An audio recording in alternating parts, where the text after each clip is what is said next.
பெருநகர சென்னை மாநகராட்சி கல்வித்துறையின் சார்பாக இந்த வீடியோவை பதிவிடுவதில் மிக்க மகிழ்ச்சி அடைகிறேன். Dear students, I welcome you all for the new academic year 2020-21 and during this pandemic crisis we are going to start this online video classes. Okay, you all, I am Soundararajan, chemistry teacher, Chennai Higher Secondary School, Alwarpet. You all know very well these materials are very frequently used in our day-to-day life. You know that spanner, nail, key, pan, frying pan, tin, screwdriver, and all these materials are made up of metals. From where we are getting these metals? How can we get? That's the important thing. These metals are obtained only from earth crust. In what way? We are going to extract the metals from compounds are called metallurgy. Various technique involved in the extraction of metals from the compounds of metal is called metallurgy. According to modern terminology, metallurgy is defined as extraction of metals from minerals or from ores by environmental friendly methods is called metallurgy. So you just keep in your mind, you have to extract the metals by environmental friendly methods. See, this contains various steps. The metals are present in the earth crust in the uncombined state or in the combined state. Only very few metals like gold, silver, platinum are present in the earth crust in the uncombined state. They are called noble metals, whereas other metals are present in the earth crust in the form of compounds. So remember, the substance which contain either free metal or compounds of metals are called mineral. So you remember, what is a mineral? The substance which contain uncombined metal or compounds of metals are called mineral. There are, if you take iron, there are 800 minerals, but we cannot extract iron from all these 800. We extract the iron only from few minerals. Now what is called hematite, magnetite, siderite. You know why? The extraction of iron from all these 800 minerals may not be profitable and it's not so easy. So we can extract only from certain minerals. These minerals are called ores. So you remember, the mineral from which metal can be extracted by suitable method and profitable manner is called ore. So remember, all the ores are mineral, but all the minerals need not be a ores. For example, if you take aluminium, aluminium has two important minerals, bauxite and clay. But we extract aluminium only from bauxite. You know why? The aluminium content in the bauxite is very high. The percentage of aluminium in bauxite is very high. So aluminium is extracted only from bauxite, not from clay. So both bauxite and clay are mineral of aluminium, but bauxite is a ore of aluminium. So remember students, these metals are extracted from the ores in 3 steps. What are the 3 steps? Concentration of metal, concentration of ore, extraction of crude metal and purification of the crude metals. See, if you see this metal, they are available in earth crust in many different form of compounds like oxides, sulfides, carbonates, halides, silicates and many different forms. So we are going to see about it. Just look at here. These are the different forms of the minerals. Few examples of mineral. Argentite like this. And you see, we are very, even ancient peoples, they extracted metals. So that's the evidence here. We are well versed in the metallurgy, especially Indians are very well versed in the extraction of metals. What is metallurgy? I told you.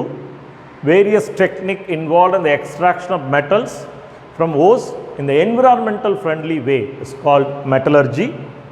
And I told you ores and mineral, all the naturally occurring compounds of metal is called mineral.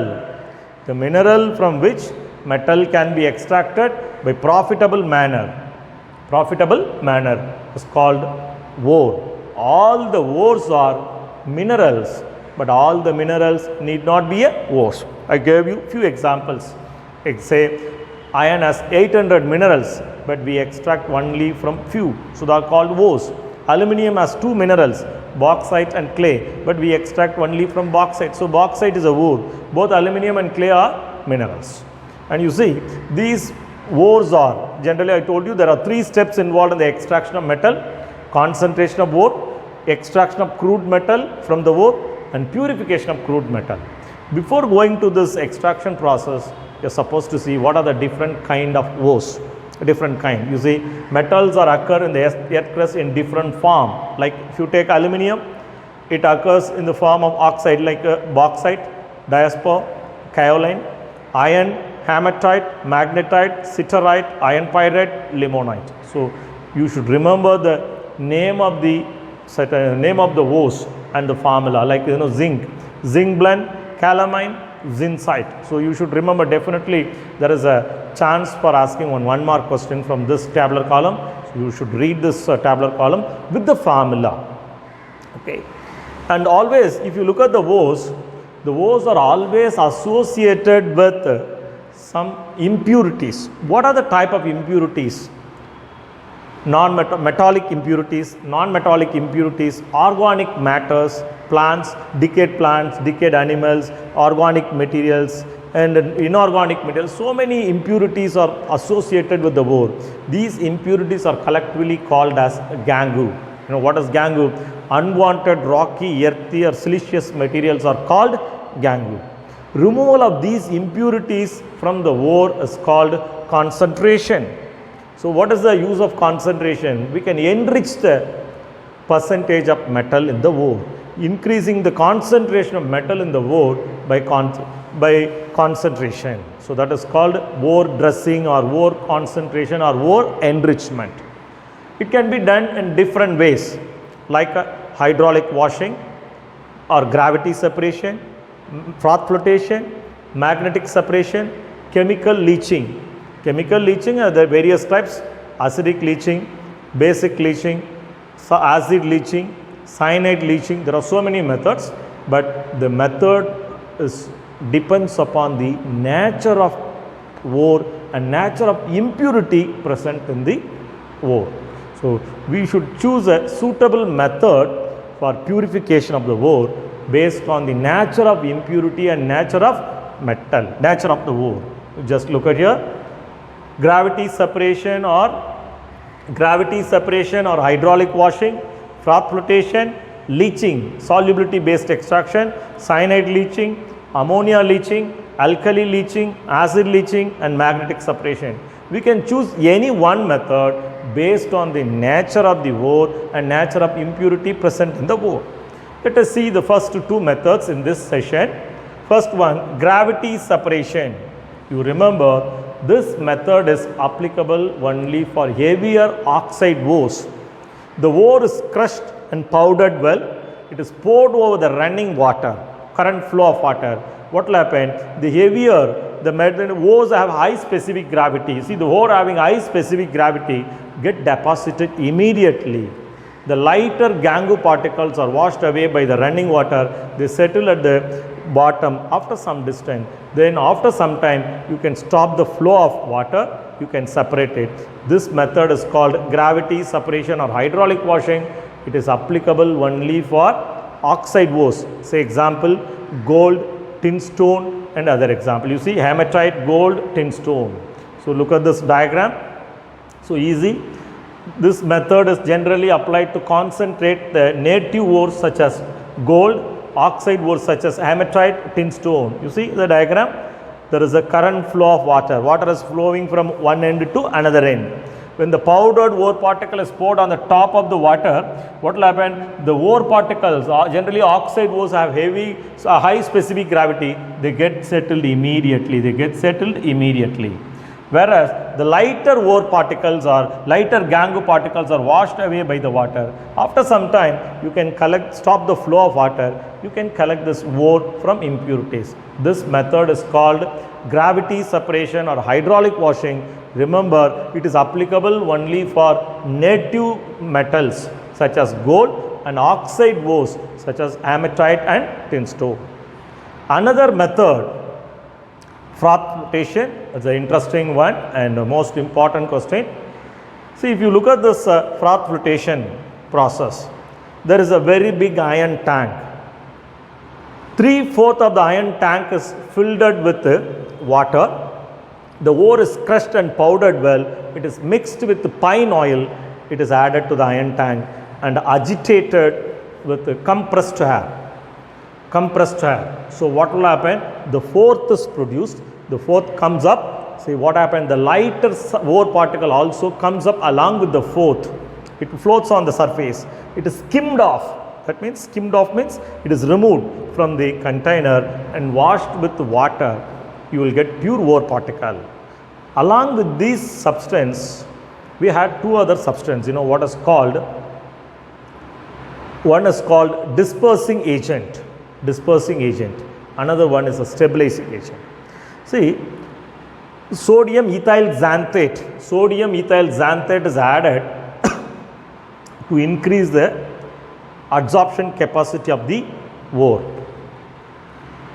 Another one, suppose we have more than one sulfide ores are present in the ore. Say for example, if you are extracting galena, some zinc sulfide is present along with the galena, you can preferentially separate the galena by adding dispersing agent like sodium cyanide, sodium carbonate. When sodium cyanide is added, what will happen? The zinc sulfide, what is a zinc blend that react with the sodium cyanide will form an insoluble complex. It gets deposited at the bottom. Only PBS, galena alone, is absorbed by the fourth and it comes up to the surface, is skimmed off, washed with water, you will get pure ore particle. Keep in your mind, this method, froth flotation, is applicable only for sulfide ores. Okay, it is used to concentrate sulfide ores such as galena, zinc blend. Ore is mixed with water and pine oil taken in an iron tank, and by blowing the compressed air, fourth is formed, which comes up. Ore particles stick on to the fourth and comes out to the surface. It is skimmed off and dried. Impurities are wetted with water, settle down at the bottom like here, it will settle at the bottom. Then fourthing agent, pine oil, eucalyptus oils are used. Collectors, which accumulate the ore particle on the surface of the fourth. Sodium ethyl xanthate is used as a collector. Sodium cyanide, sodium carbonates are used as a depressing agent. I told you, when we have two or more sulfide ores, you can separate selectively. The ore selectively. For example, when galena and zinc blend both are present, you can separate galena alone. You can prevent the zinc blend coming along with the fourth by adding sodium cyanide. What will happen? The sodium cyanide will form a complex, insoluble complex. It gets settled at the bottom. So only galena comes along with the fourth. The fourth is skimmed off, dried by using water. You will get pure ore particle. This method is called froth flotation. Okay. Rest of the methods we'll see in the next video. See the video. If you like, subscribe my channel. Thank you.